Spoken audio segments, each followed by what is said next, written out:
6월 3일 대선을 앞두고 대선 주자들의 출마 선언이 이어지고 있는데요. 21대 대통령 선거는 오늘로 51일 남았습니다. 이준석 개혁신당 대선 예비 후보와 얘기 나눠보겠습니다. 이 후보님 안녕하십니까? 네, 안녕하십니까? 네. 대선 주자들 가운데 후보 등록도 가장 먼저 했고 또 선거운동도 이미 시작했습니다. 첫 출발지가 대구였고 대선 캠프는 기존 후보들이 선택한 여의도나 마포가 아닌 서울 강남역 부근에 꾸렸습니다. 어떤 의미를 담았는지요?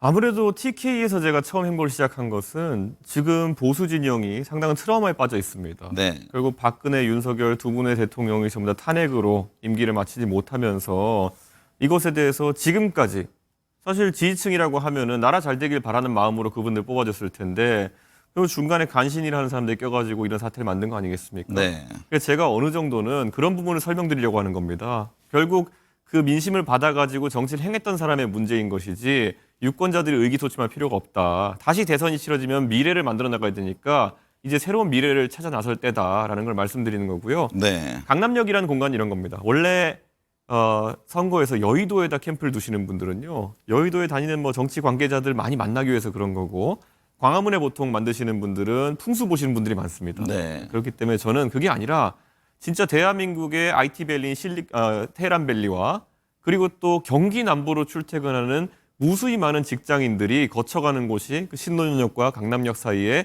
광역버스 그 네. 대열입니다. 네. 그렇기 때문에 바로 저희 선거사무소가 그 앞에 있습니다. 그래서 네. 거기서 정말 대한민국 미래를 위해 바쁘게 뛰는 젊은 세대의 민심을 듣고 또 그분들 퇴근하기 전에 저희 선거 사무실 들려가지고 이 광역버스가 배차 간격 20-30분 되는 경우도 있습니다. 네. 잠시라도 저희 공약이라든지 저희 이야기 듣고 가시면은 네. 감사하겠다는 생각에 강남역에 마련했습니다. 보수 정권에서 대통령 탄핵이 2번이나 됐고 지금 그 결과 보수 진영이 지금 위축돼 있습니다. 이 후보는 보수 정치의 새로운 길을 열어야 한다고 강조해 왔는데요. 이 후보가 그리고 있는 새로운 보수는 어떤 겁니까? 지금까지는 보수가 오히려 엘리트주의적인 성격이 강했다면 지난 한 10년 사이에 보수가 아스팔트 얘기하면서 오히려 반지성적인 행태를 보이는 경우가 꽤 있었습니다. 네. 그것의 극한이 이번에 사실 윤석열 대통령이 신봉했다고 하는 부정선거론이라고 저는 생각하고요. 부정선거에 대해 가지고 이걸 믿느냐 아니냐는 별개의 문제고요. 이것에 대해서 강하게 이야기할 수 있었냐 없었냐는 용기의 문제입니다. 네. 저는 항상 부정선거 담론 같은 것에 대해서 반대해왔고 저는 그걸 밖으로 내서 이야기를 했습니다. 다른 사람들은 비겁하게 이것을 뭐 부정선거 아니지만 부실선거일지 모른다 이러면서 그들의 분위기에 맞춰주는 이야기를 했거든요. 네. 사실 그런 정치를 해온 분들이 지금 보수 정치를 거의 망가뜨린 겁니다. 그래서 저는 매 순간 용기 있게 대한민국의 반지성과 싸워야 된다 이런 이야기를 해왔고 저는 미래지향적인 이야기를 하려고 합니다. 지금까지 검찰 정치 솔직히 보수 진영에 세우지 않았습니까? 그래서 더 나은 이야기를 상대보다 해가지고 선거로 선택받는 것이 아니라 상대 후보를 그냥 감옥에 보내버리자 이런 식으로 보수가 가게 된 겁니다. 언제부터 보수가 이랬습니까? 네. 그러니까 저는 이런 퇴행적인 문화에다가 경종을 울리고 싶고 그게 지역에 이야기하는 새로운 보수, 미래지향적인 보수가 될 겁니다. 그렇다면요. 윤석열 전 대통령과 국민의힘은 보수가 맞습니까? 저는 아니라고 봅니다. 네. 윤석열 대통령은 오히려 보수나 자유주의에 대한 결핍이 있었기 때문에 말할 때는 많이 말씀하시죠. 네. 통치하는 방식이라든지 실제 나온 정책이나 이런 걸 보면은 전혀 보수주의적이거나 아니면 자유주의적인 행태를 보이지 않았죠. 예를 들어 의대 증원 하나만 놓고 말씀드리면요. 네. 의대 증원은요. 한 20년 동안 민주 진보 진영에서 하고 싶어가지고 이야기해왔던 겁니다. 근데 그거를 덜컥 윤석열 대통령이 파퓰리즘적인 측면에서 받아들여가지고 총선 전략으로 쓰려 하다가 본인이 진보 진영의 전략을 받아가지고 하다가 지금 큰 비판과 비난을 받는 것이거든요. 네. 그러니까 제가 이렇게 좀 강하게 표현하자면요. 전혀 근본이 없는 정책들이었습니다. 예. 그러니까 고민의 흔적도 보이지 않고요. 네. 그래서 저는 윤석열 대통령이 보수 정당의 후보이긴 했지만은 보수적인 대통령은 아니었다. 네. 그렇게 생각합니다. 국민의힘은 어떤가요? 국민의힘은 지금 이 강경 보수적인 행태가 네. 보수의 본류라고 착각하고 있는 것 같은데요. 원래 보수라고 하는 것은 법치주의와 공화주의 이런 것들을 으뜸으로 놓고 살펴야 되는데요. 네. 전혀 그런 측면이 없습니다. 법치는 지금까지는 오히려 야당을 공격하는데 뭐 많이 검찰 정치를 통해 썼겠지만은 이번에 헌법재판소 탄핵 심판 과정에서 보여준 모습이라든지 아니면 여러 가지 뭐 그 재판부의 판단에 불복하는 모양새라든지 네. 오히려 보수가 이제 법치주의를 입에 담기는 어려울 것 같다라는 생각이 들고요. 네. 공화주의적인 측면도 전혀 보이지 않습니다. 이 안에 공동체는 없고 줄서기만 있는 것이고. 네. 그래서 매우 퇴행적이었다고 판단합니다. 차기 대선 주자 여론조사를 보면 지금 여야를 막론하고 민주당 이재명 전 대표가 크게 앞섭니다. 이 후보는 할 수 있는 모든 수단을 동원해서 이기는 선택이 될 수 있도록 하겠다고 했는데 현실적으로 어떤 전략이 있을까요? 그러니까 육군이 바다에서 싸우면 제일 잘 싸우고요. 네. 해군은 육군이 땅에 싸우면 제일 잘 싸우고요. 해군이 바다에 싸우면 제일 잘 싸우고요. 공군은 하늘에서 싸우면 제일 잘 싸웁니다. 지금 전장이라고 하는 것이 윤석열 대통령의 폭정에 대한 대처를 누가 할 것이냐에 대한 거, 그를 누가 끌어내릴 것이냐에 대한 부분에 있어서는 이재명 대표가 강점을 가질 수 있겠지만 네. 이재명 대표가 예를 들어 경제에 대해서 산업에 대해서 한 이야기들을 보면은 거의 절망적입니다. 예를 들어서 최근에 엔비디아 논란, 젊은 사람들은 젠비디아 논란이라고 이제 하기도 하는데요. 이게 전혀 경제관적으로도 맞지 않고 테크 자이언트라고 하는 IT 기업의 생리에도 맞지 않고 이런 이야기거든요. 최근에 트럼프 대통령의 말년맞이 때문에 나스닥 주가가 20-30%씩 출렁인 적이 있습니다. 네. 그 엔비디아라는 주식도 20%가 내려갔다 올랐다 이렇게 하고 있습니다. 저는 그러면은 국가의 상당한 국부를 그런 고위험 테크 주식에 투자한다는 이야기부터가 이미 경제를 운용해야 되는 사람으로서 부적격인 발언인 겁니다. 네. 그리고 예전에 보면은 돈을 어떻게 마련하느냐, 경기를 어떻게 활성시키냐 이런 것에 대해서 대안도 보면요. 뭐 사내 유보금에 대해 가지고 과세를 하겠다 이런 말씀 예전에 하신 적이 있어요. 네. 근데 이 사내 유보금이라는 말이 이제 용어가 유보금이라는 단어가 있어가지고 이 통장에 들어있는 돈인 것처럼 호도되는 경우가 많은데 사실은 기업이 이미 사실 생산시설이나 이런 데 투자한 돈이거든요. 빼낼 수도 없는 돈이 많아요. 근데 이런 것들을 뭐 대안으로 내놓는다든지 이런 것 자체가 그냥 경제를 굉장히 피상적으로 알고 접근하시는 방법 같다. 네. 그래서 저는 이런 게 지금 윤석열 대통령이 정치적인 위협을 대한민국에 가하고 있었다면은 이재명 대표는 말 그대로 경제적인 파탄을 낳을 수 있는 그런 경제적 위협을 가하고 있다. 이런 생각을 합니다. 그래서 저는 지금 저같이 상식에 기반한 이야기들을 하는 사람들이 오히려 굉장히 중요한 상황이 됐다고 생각합니다. 네.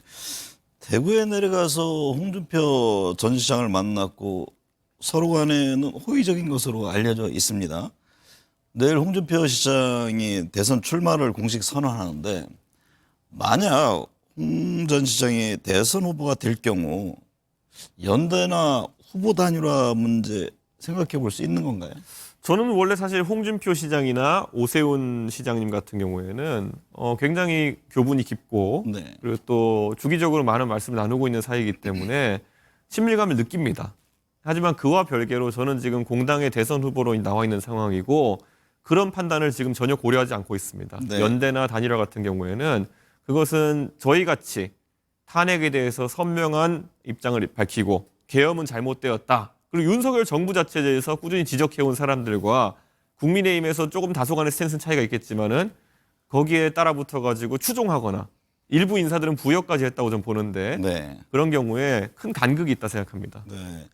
근데 이 후보께서는 조기 대선이 치러지면 안철수 의원과는 연대할 생각이 있다. 가장 가치 있는 후보다. 이런 얘기를 한 적이 있는데 지금도 그 생각 유효합니까? 저는 우리가 이제 글로벌 환경, 네. 트럼프 대통령이 온 세계를 휘젓고 있지 않습니까?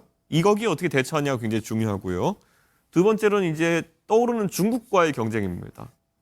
중국이 사실 과학기술 분야에 있어가지고 무차별적 투자를 지금 하면서 대한민국 여기서 경쟁에 밀리게 되면은 우리 네. 주요 수출 산업에 있어가지고 문제가 생길 수 있습니다. 그래서 저도 과학기술에 대한 이야기를 많이 하고 이런 특정 분야는 진흥해야 되고 규제를 풀어야 되고 이런 얘기를 하는데요.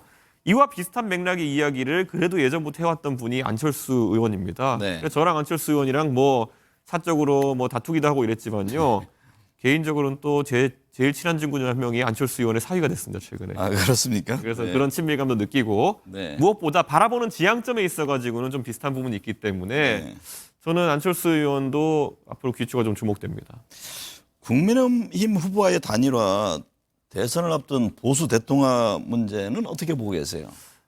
이게 과거에 정당들이 선거를 앞두고 무슨 통합당, 민주통합당, 뭐 미래통합당, 네. 통합진보당, 뭐 통합자를 써가지고 뭉친 당들이 결말이 좋지 않았습니다. 왜냐하면 우리 국민들은 가치에 기반해가지고 같은 방향을 보고 있으면은 그게 가능할지 모르겠지만 선거에 질지 모르니까 아니면 유불리를 통해가지고 단일화를 하겠다 그랬을 때 야, 저거 정치종합적인 단일화를 하네? 이렇게 해가지고 표심을 모아주지 않습니다. 네. 그렇기 때문에 저는 지금 상황에서 아무리 급하다고 해가지고 통합하면 이긴다 같은 말도 안 되는 정치공학으로 작금의 보수 위기를 돌파할 수 없다. 네.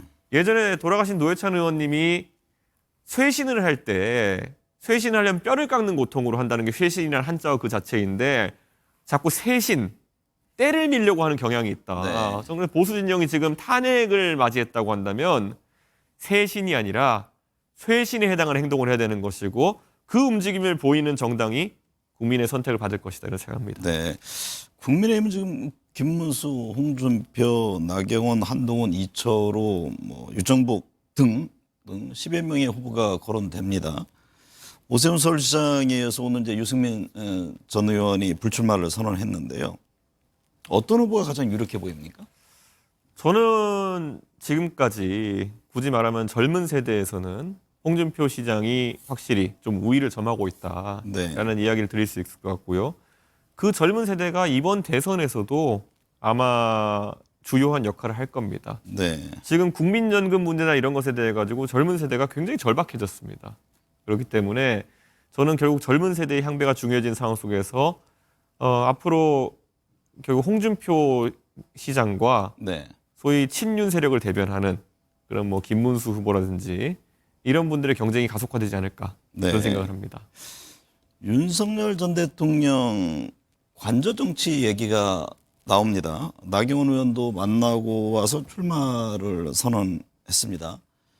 윤 전 대통령이 이번 대선에서 어떤 역할을 할 것으로 보세요? 뭐 지금 한덕수 권한대행 출마 저울질에도 모종의 움직임이 있었던 것 아니냐 이런 의구심을 제기하기도 하던데요. 저는 보수 진영에서 진짜 대권을 이기려고 하는 사람이 있다면은 네. 빨리 이 윤석열 대통령 전 대통령에 대한 관심을 끊어내는 것이 중요하다 이런 생각합니다. 저는 제가 윤석열 대통령이 가장 권력이 강했을 때부터 저분 돈키호테다, 엄석대다, 뭐 벌거숭이 임금님이다 여러 가지 특성을 계속 경고해 왔거든요. 네. 지금 보니까 어떻습니까? 세 가지 다 합쳐진 사람이에요. 그런데 지금도 대선 국면에서 돈키호테가 뭡니까? 망상가입니다. 네. 이분이 망상에 따라 가지고 본인이 좌우할 수 있다 생각해가지고 그 좌우한다는 생각에 그 강경보수 세력을 결집하려고 막 이런저런 얘기하는 순간 그걸 중도층이 봅니다. 네. 그러면 대선은 치러볼 필요도 없는 겁니다. 예, 거기다가 지금 뭐 벌거숭이 임금님 자신이 지금 대단하게 청년들한테 지지받고 이제 착각하고 있잖아요. 관저 앞에 보면은 그 야구 잠바 입고 평상시에 야구 잠바 입고 거기 갈 사람 누가 있습니까? 네. 누가 봐도 의뢰에 의해 가지고 동원된 사람들인데 그런 걸 해야 된다는 것 자체가 본인이 지금 세상을 바르게 못 뽑는 겁니다. 지금 벌거숭이로 다니고 있는 것인데 나 봐 청년층 지지 입고 있잖아 이런 식으로 착각하는 거거든요. 네. 저는 더 이상 윤석열 대통령에 대한 어떤 기대나 아니면은 보수 진영에서 이분에 대한 관심을 갖는 것 자체를 끊어내야 된다 이렇게 생각합니다. 네. 한덕수 권한대행 뭐 출마할 거냐 말 거냐 이런 얘기 있는데 어떤 모종의 역할이 있었다고 보시는지 아니면 또 제가 출마에 봤을 대해서는 땐 어떻게 보세요? 저도 한 총리님을 뭐 자주 사석에도 뵙고 이렇게 네. 했지만은 한 총리님은 누구보다도 글로벌 그런 외교라는 데 강점이 있으시고 네.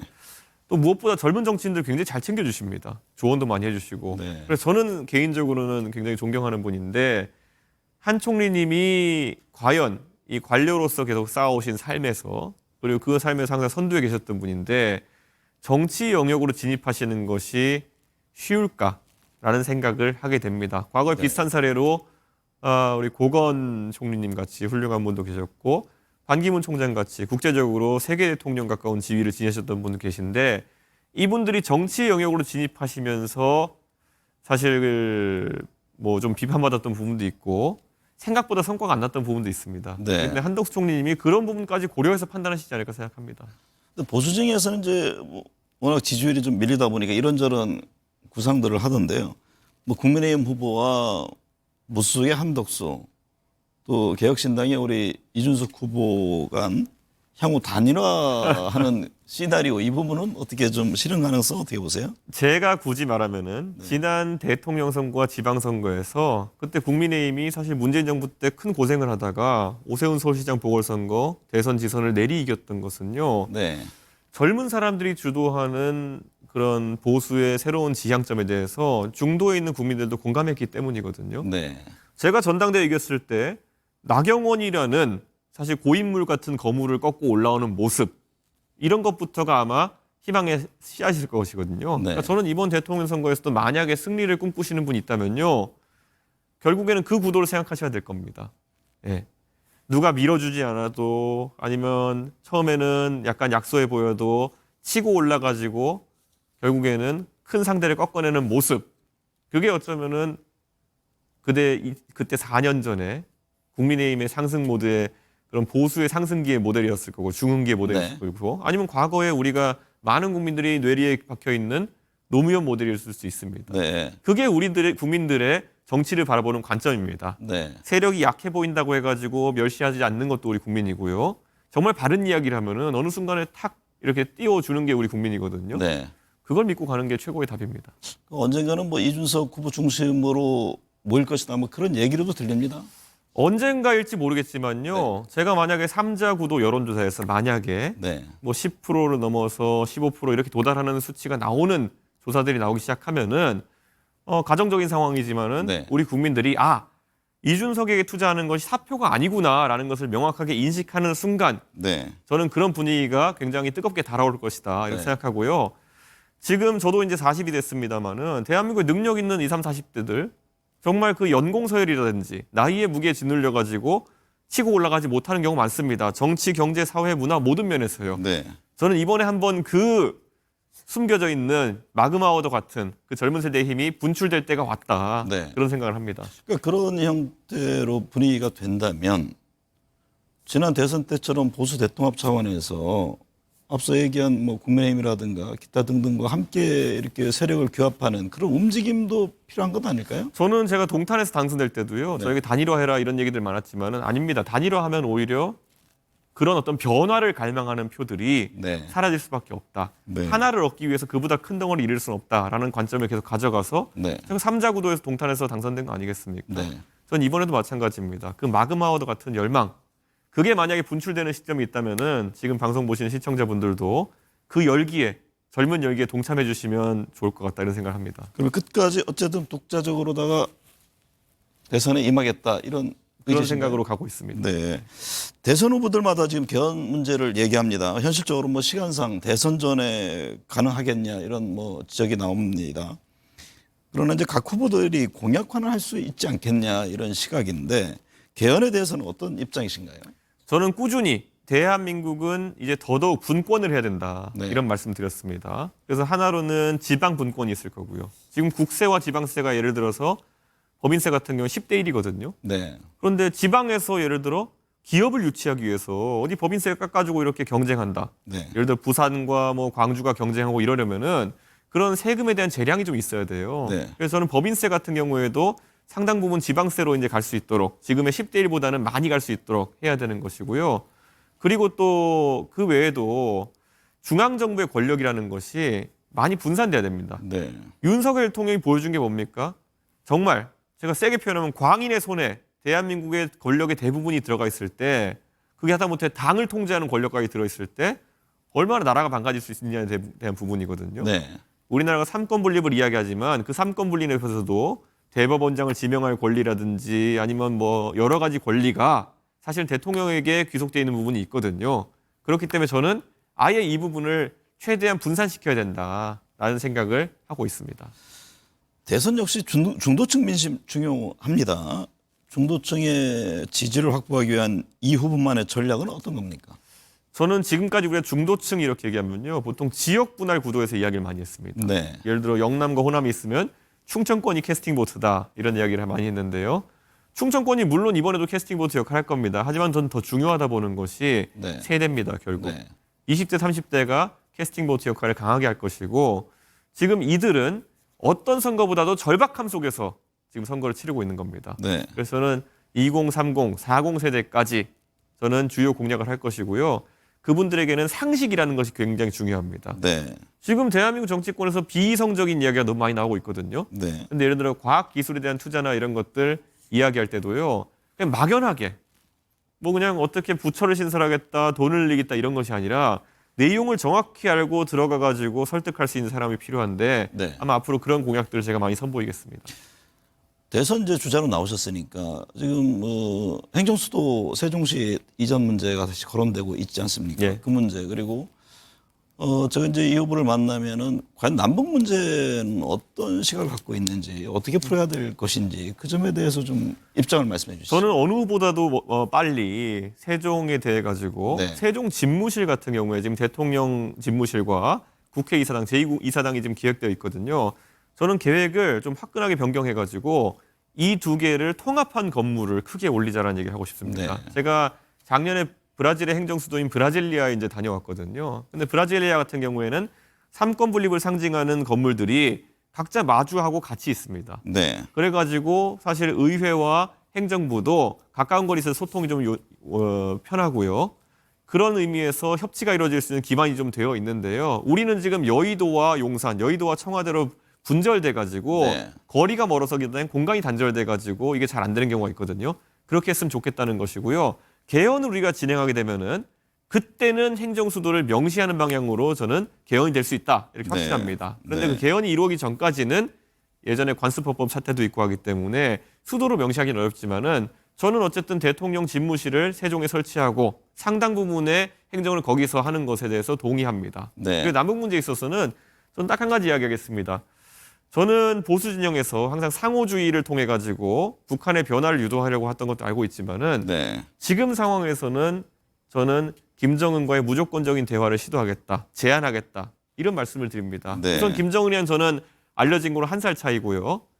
김정은에 대해 가지고는 이 김정은이라는 지도자도 서구적인 교육을 받은 사람입니다. 네. 그렇기 때문에 작금의 상황이 있어가지고 지금까지의 다른 지도자들과 달리 제가 가서 이야기할 수 있는 부분이 있다 이렇게 생각하고 저는 대화를 제안하는 쪽이 항상 우위에 있는 쪽이라고 생각합니다. 네. 우리가 체제 경쟁에서도 우위에 있고 무엇보다 자신감이 있는 상태이기 때문에 제안하고 하지만 김정은 위원장이 이상한 얘기를 하면 거기에 대해서는 제가 단호하게 끊어낼 것이고 하지만 제안을 선제적으로 하는 쪽은 우리일 것이다. 네. 이렇게 말씀드립니다. 명태균 씨 논란이 이어지고 있습니다. 이 후보도 여론조사 등 명시 관련한 얘기가 나온 바 있는데요.